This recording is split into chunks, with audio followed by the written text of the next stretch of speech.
সন্তানের গুনাহের কারণে কবর থেকে এক পিতার করুণ আকুতি। সদাক বিন সুলাইমান রহমতুল্লাহ আলাইহি বলেন, শুরুতে আমার স্বভাব চরিত্র খুব একটা ভালো ছিল না।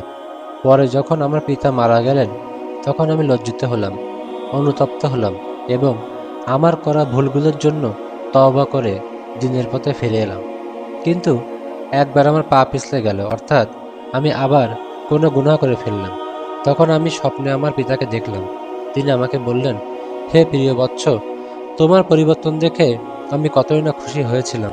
তোমার আমলগুলো যখন আমার সামনে পেশ করা হতো তখন সেগুলো নেককারদের আমলের মতোই উজ্জ্বল দেখাতো। কিন্তু এবার যখন তোমার আমল আমার সামনে এলো তখন আমি ভীষণ লজ্জা পেলাম। আমার চারপাশে থাকা মৃতদের মাঝে আমাকে এভাবে লজ্জিত করো না।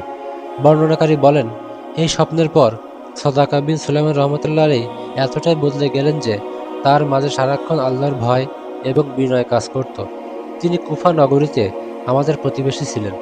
আমি শেষ রাতে তাকে কান্নাকাটি করে এই দোয়াটি করতে শুনতাম, হে আল্লাহ, আমি আপনার কাছে এমন এক তওবা ভিক্ষা চাই যার পর আর কোনো বিচ্যুতি নেই।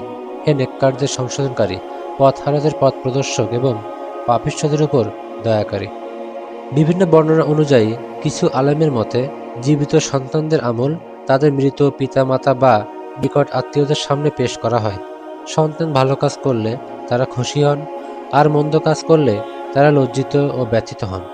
পিতামাতা বেঁচে থাকতে যেমন তাদের সেবা করা জরুরি, মৃত্যুর পরও তাদের সম্মান রক্ষা করা আমাদের দায়িত্ব।